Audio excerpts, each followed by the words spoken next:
ಕೇಳಬೇಕು, ಕೇಳಲ್ಲ. You want to be a silent spectator. You should have ask me a question. How do you come to know that you are in alpha state? ಇದೆಲ್ಲ ಬರಬೇಕು ಅನುಮಾನ. ಪುಸ್ತಕ ತೆಗೆದು ಓದಿದ್ರೆ ಮಾತ್ರ ಡೌಟ್ ಬರೋದು. ಪುಸ್ತಕವೇ ಓದದೆ ಹೋದ್ರೆ ಡೌಟ್ ಬರಲ್ಲ. ಸೊ ನಾನು ಹೇಳಿದ್ದನ್ನು ನೀವು ಅಭ್ಯಾಸ ಮಾಡಕ್ಕೆ ಶುರು ಮಾಡಿದ್ರೆ ಡೌಟ್ ಬರುತ್ತೆ. ಏನು ಡೌಟು? ಆಲ್ಫಾ ಸ್ಥಿತಿಯನ್ನು ನಾನು ಮುಟ್ಟಿದ್ದೇನೆ ಅಂತ ಹೇಗೆ ನನಗೆ ಗೊತ್ತಾಗುತ್ತೆ? ಆಲ್ಫಾ ಸ್ಥಿತಿ ಅಂತನ್ನೋದು ಪ್ರಜ್ಞೆ ಇರೋ ಸ್ಥಿತಿ.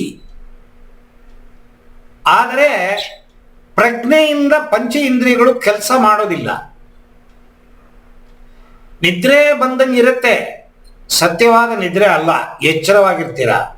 ಎಚ್ಚರವಾಗಿದ್ದೀನಿ ಅಂತಂದ್ರೆ ಪಂಚ ಇಂದ್ರಿಯಗಳು ಕೆಲಸ ಮಾಡೋದಿಲ್ಲ. ಹೆಂಗಿದೆ ನೋಡಿ, ನಿದ್ರೆ ಬಂದಂಗಿರುತ್ತೆ, ನಿದ್ರೆ ಇಲ್ಲ.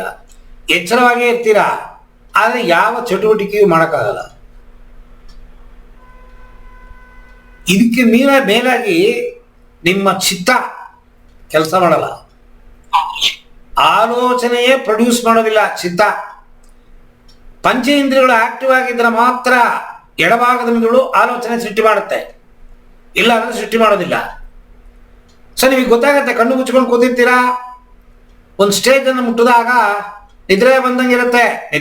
ನಿದ್ರೆ ಅಲ್ಲ, ಎಚ್ಚರವಾಗಿದ್ದೀರಾ. ಬೀದಿಲಿ ಕಾರ್ ಹೋಗೋದು, ಬಸ್ ಹೋಗೋದು, ಅಡಿಗೆ ಮನೆಯಲ್ಲಿ ಅಮ್ಮ ಪಾತ್ರೆ ತೊಳೆಯೋದು, ದೇವ್ರ ಮನೇಲಿ ಕೂತ್ಕೊಂಡು ದೇವ್ರ ಹಾಡು ಹೇಳೋದು ಎಲ್ಲ ಕಿವಿಗೆ ಬೀಳುತ್ತೆ. ಕನೆಕ್ಷನ್ ಇಲ್ಲ ನಿಮಗೂ ಅದಕ್ಕೂ.